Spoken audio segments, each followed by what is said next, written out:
Walang nakikitang banta ang Philippine National Police sa bansa kaugnay sa pagsiklab ng digmaan sa Middle East. Sa kabila nito, nakahanda ang ahensya para tiyakin ang kapayapaan at seguridad ng bansa. Ang detalye sa sentro ng balita ni Ryan Lesigas. Hindi nakikita ng Philippine National Police o PNP na aabot sa Pilipinas ang nangyayaring tensyon sa Middle East. Ayon kay Chief PNP Police General Jose Melencio Nartates Jr., hindi basihan ang pagkakaroon ng EDCA sites sa Pilipinas para idamay tayo sa mga lugar na pinupuntirya ng Iran. Ang tagal na yan na nag-i-exist. And insofar as the conflict in the Middle East, and not only in the Middle East, involving our partners here, ay wala pa naman nangyari. And so, wag dapat mabahala ang ating mga kababayan para sa mga ganyan na nangyari. But of course, we are still on guard.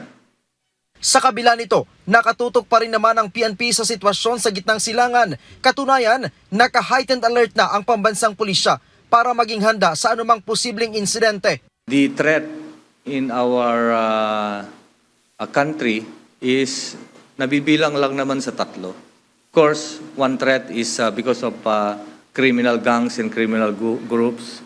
Second is the threat committed or perpetrated by left-leaning group or the communist terrorist group. And the third one is the Islamic group.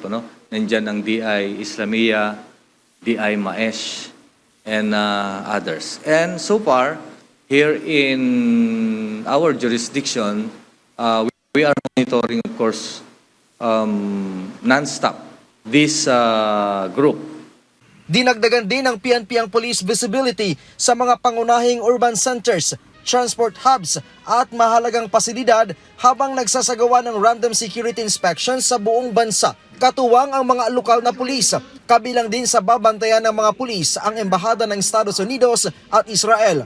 So nandiyan ang ating US Embassy, nandiyan ang ating Israel Embassy, nandiyan ang US and Israel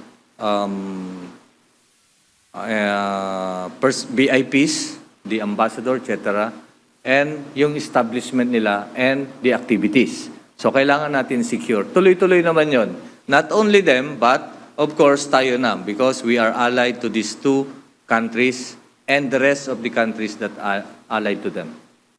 Bilin ni Nartates sa PNP Intelligence Group, paigtingin ang pagmamanman sa mga extremist narratives at online radicalization. Pinalakas din ng PNP ang koordinasyon sa Armed Forces of the Philippines, National Intelligence Coordinating Agency at iba pang security agencies para higit pang mapahusay ang pagmamanman laban sa foreign influence propaganda at extremist narratives. Payo ng PNP sa publiko, maging kalmado at mapagmatsyag sa gitna ng nangyayaring sigalot sa Middle East. Ryan Lesigas para sa Pambansang TV sa Bagong Pilipinas.